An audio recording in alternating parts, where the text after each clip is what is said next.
This is Great Millstone Mailbag with another edition, here to feed the elect through the spirit and power of Yahweh Shem Yahushai. All praises and glory is due to Yahweh Shem Yahushai for giving us this truth, giving us this faith, giving us this knowledge and understanding.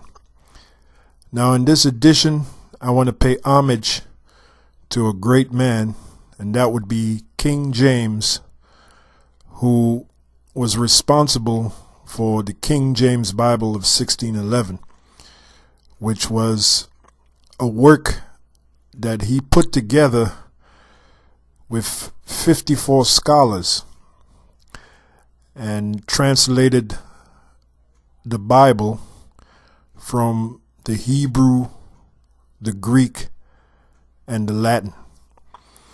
And the result is what we have today, which is the King James Bible of 1611, the authorized version. Now, the inspiration of this video came from a conversation I had with Elder Ramlab and a couple of other brothers.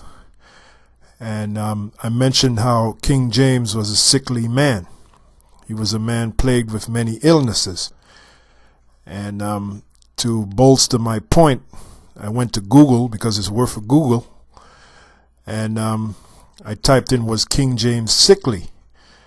And a bunch of sites came up, and one of those sites was this site here, which I immediately clicked on and started reading it, and I discovered some facts about King James that I didn't know about.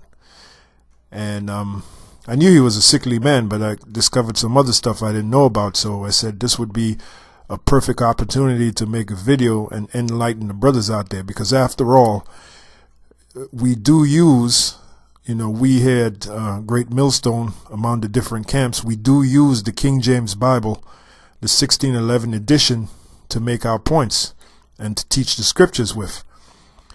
Those of us, beginning with Elder Tar on down, we know that the King James Bible, the 1611 edition, is the closest to the Hebrew. Now, there were other men in King James' day that had that took on the task of translating the Bible. You had the William Tinsdale, the Tinsdale Bible.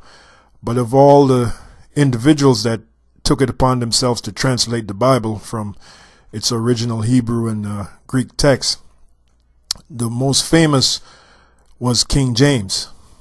And clearly, when you see the facts that I give you about King James, clearly you could see, or you will see, that the Most High Yahweh Shem Yahushai was working with King James to help put his edition together.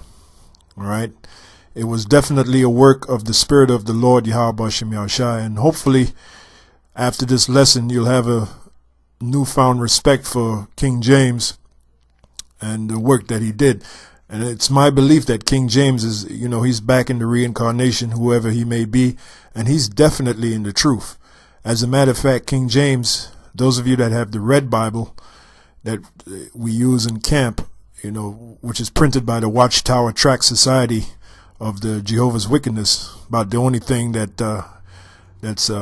they do that's worth anything is the red Bible, which is a pretty good study Bible because it's loaded with precepts. King James is described as the defender of the faith in the prologue.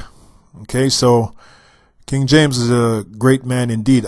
As a matter of fact, I believe he was compared to King Solomon for his wisdom and his knowledge and understanding. So in this edition of the mailbag, I'll pay homage to King James. Now, this picture here that you see is pretty much a Renaissance art of King James. He really didn't look like this individual here. Here's a more accurate picture of what King James looked like. Okay, as you can see, he looks like a light-skinned so-called Negro, light-skinned black man, because at that time, black men, so-called black men, was ruling England. They were ruling Scotland. They were ruling Ireland. Now, King James, for those of you that don't know, even though he was king of Great Britain, which is also known as England, he was a Scot. In other words, he was born in Scotland, which is one of the reasons why rumors were circulated about King James by the British, because the Scots and the British had a ongoing war thing going. And you could see that in the movie Braveheart. You know, the Scots, which were also known as the Highlanders, they were warring with the British tribes. So what you had basically was black on black crime. You know, nothing new there, you know. But what is new, and what a lot of people don't know, is at that time, it was mostly so-called black people, people of color that was living over there in England, Ireland, and Scotland. Okay, so King James, as you can see here, he could pass for, you know, a light-skinned black man. As a matter of fact, he looks like David, the one-time mayor of New York City, David Dinkins. Okay, so here's a great man, and in this edition of the Mailbag, I will pay homage to this man, King James. Now, which I'll put this link of this page here, I'll put it in the description box so you brothers can click on it.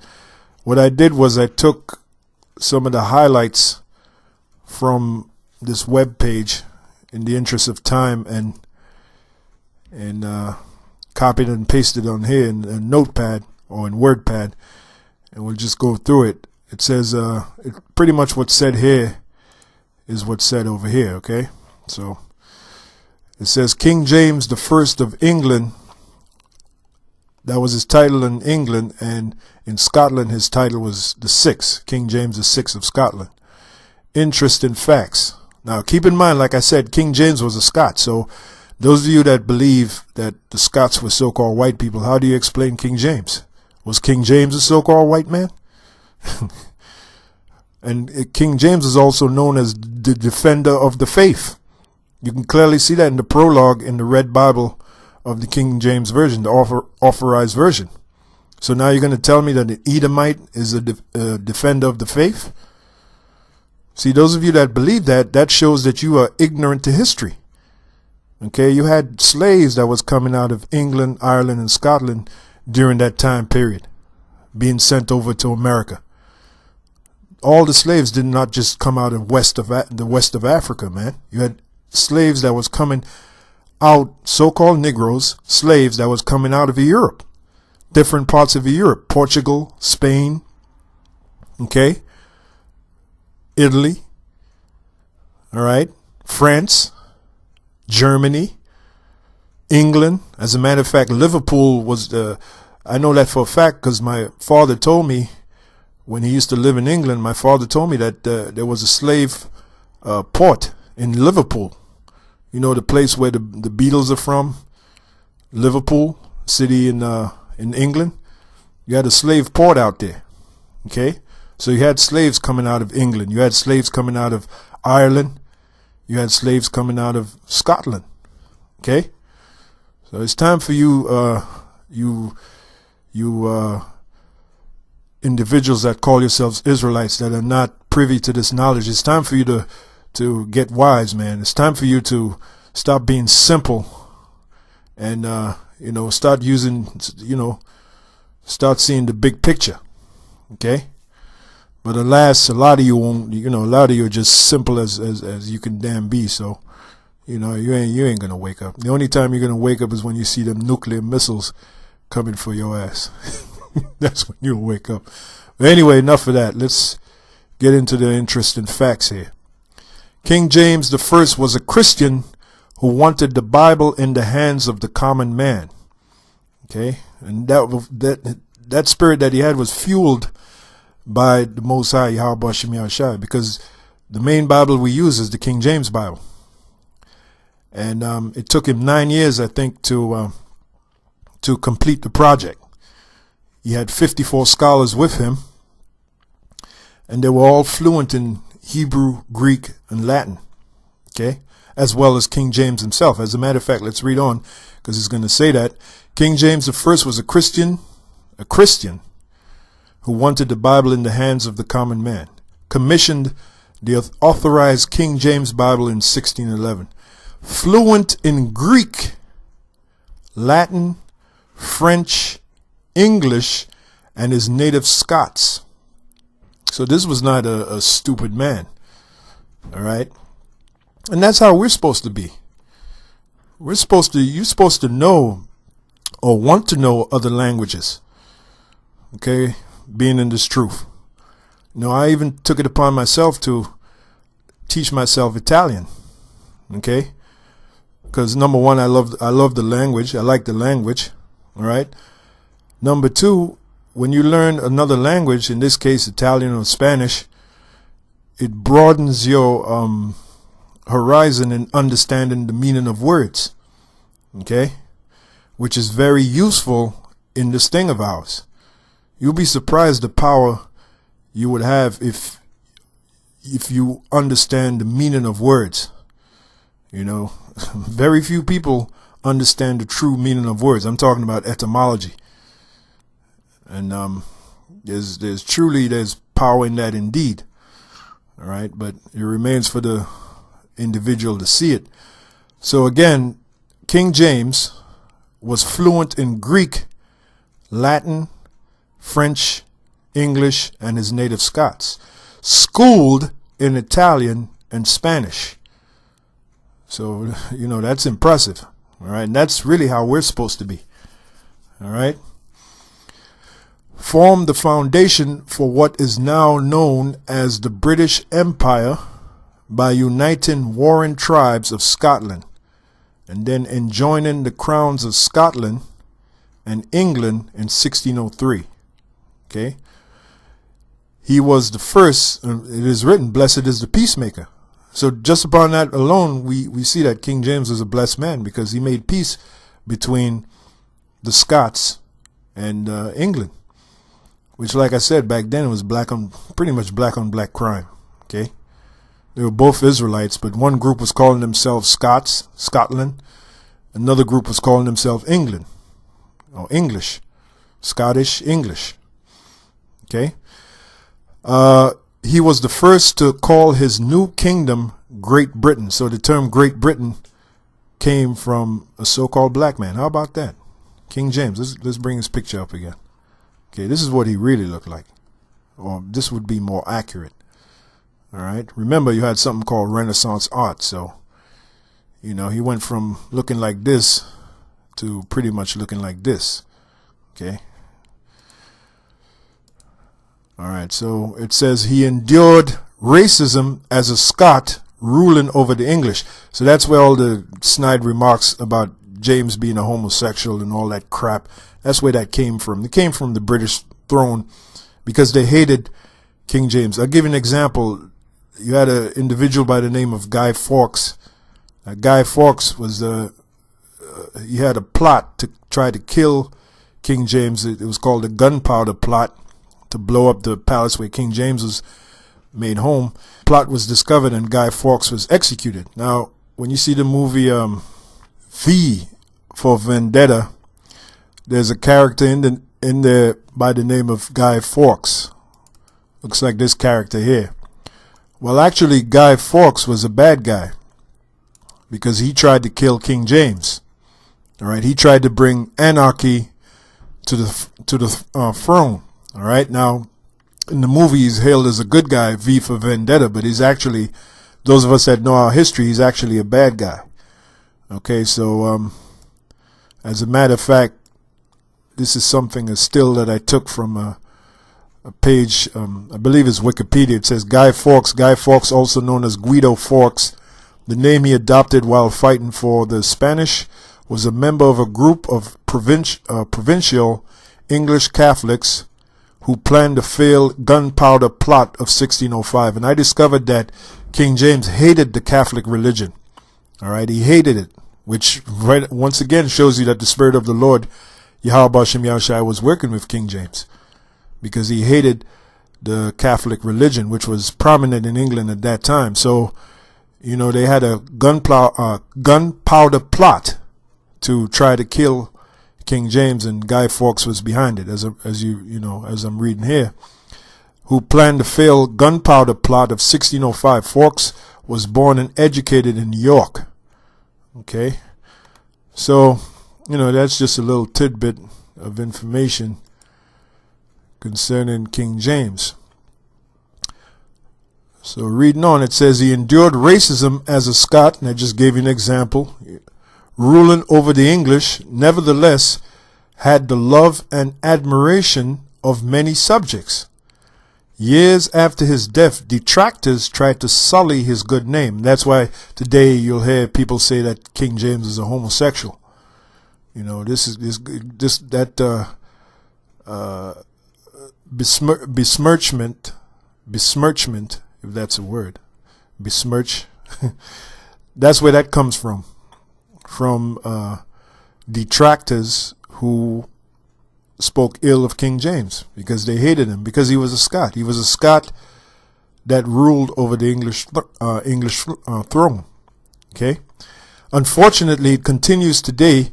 Yet King James Version translators, yea, the king himself, had predicted such. So even King James predicted after his death that his name would be run through the mud. Okay. So King James was not only a wise man, he was a perceptive man. King James was sickly, having crippling arthritis, weak limbs, abdominal colic, gout, and a number of other chronic illnesses. So again, you know, a sign of a man of the Lord is to be sickly. Paul was sickly. Paul had a thorn in his flesh. Okay, it could have been a disease. Timothy was sickly because Paul told Timothy to use wine for his often infirmities. All right. Job was plagued with many illnesses. Okay. Yahushua himself, and this was pointed out to me by Elder Ramlab. Yahushua, in the book of Isaiah, the 53rd chapter, Yahushua was described as a man acquainted with grief. Now, when you look up the word grief, it means it says sicknesses or illnesses. So even Yahushua himself was sickly. Okay, so that's one of the signs of being a man of the Lord Yahweh Shem Yahushua, to be sickly. Okay. I mean, not every man of the Lord Yahweh Shem Yahushua will be sickly, but the majority are. You know, that's just one of the things we have to battle. We have to endure. That's one of the things we have to endure while being in this kingdom. When the scripture have said endure hardness, an example of the hardness is enduring infirmities in your body, you know, being constantly sick. Okay, so here you have an example in King James. So you sickly brothers, now you know. Now, King James was sickly, having crippling arthritis, weak limbs, abdominal colic, gout, and a number of chronic illnesses. He also had physical handicaps which affected his legs and tongue, coupled with numerous attempts on his life. And I just gave you an example of Guy Fawkes. He required constant attention and watch care. Okay. King James said this in the Basilicon Doran. The Basilicon Doran, let's read about it here. In 1598, King James VI and First wrote Basilicon Doran, sometimes spelled Basilicon Doron. The kingly gift, that's what it means. Basilicon Doron means the kingly gift. As a testament to instruct his young son, Prince Henry, in manners, morals, and the ways of kingship. Now, what does that go back to? That goes back to a custom of Israel. That goes back to a custom of Israelites. Did not David instruct his son Solomon in the ways of being a kingship? All right. Did not... There's plenty of examples of certain kings in Israel that instructed their sons in the ways of kingship. So King James continued a time-honored tradition of an Israelite to instruct his son in the ways of kingship. Okay? This knowledge that we're in right now, we're being instructed in the ways of kingship. Pursuant to Exodus 19:6, the Lord said he would make us a nation of kings.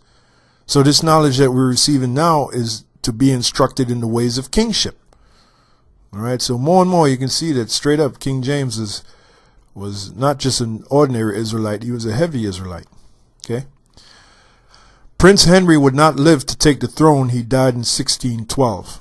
Nevertheless, King James wrote that Basilicon Doran to instruct his son in the ways of kingship. So did that work that King James did was it written in vain? No. Even though his son died, I'm sure there were other kings that came in succession that used quotes from that manual that King James wrote. Because everybody knew back then that James was considered a very wise man. Like I said, King James was compared to King Solomon. Okay. This is a quote that King James said. He said, "I am no papist, as I said before." Now, faith, papist, when he said papist, meaning from the papacy, the Roman Catholic Church, it shows you he had no affinity, no love for the Roman Catholic Church. He hated them. He hated that religion. That's why they tried to kill him.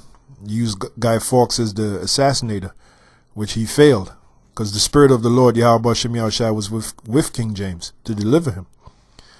"I am no papist, as I said before." Now, faith is the free gift of the Most High. I always talk about that, faith. You know, this thing of ours is all about faith, okay, pursuant to Ephesians 2:8. "As Paul saith," okay, a good citation is Ephesians 2:8. So King James even referenced what the Apostle Paul said. How about that? "It must be nourished by prayer, which is no thing else but a friendly talking to God, or to the Most High." So King James endorsed prayer. All right, which begin with Elder Tower on down. We endorse prayer. That's one of the ways to get close to Yahweh Shem Yahushua, by praying. "Use oft to pray," and that's scriptural. "Use oft to pray when ye are quiet, especially in your bed." So that's good advice there, man. Those are sage words right there. You know, use oft to pray when ye are quiet, especially in your bed. All right, so that's pretty much it. I mean, like I said, you know, I'll put the link. There's more facts, but I copied and highlighted the more important ones. But there's more facts. As a matter of fact, here, there's certain individuals that wrote about King James, their opinions of the man, King James. As you see here, let me give you an example. F.A. Inderwick wrote in 1891, "James had a reputation for learning, for piety, for good nature, and for liberality." Okay. In 1603, Sir Roger Wilbraham wrote, "The king is of sharpest wit and invention, and of the sweetest, most pleasant, and best nature that I ever knew, desiring nor affecting anything but true honor." So those people that talk negative about King James, you know, they're ignorant to history, the true history of King James. So what I want you brothers to do is continue the discussion on the comment board. You know, those of you brothers who just might discover something, an interesting fact about King James, you can put it on the comment board.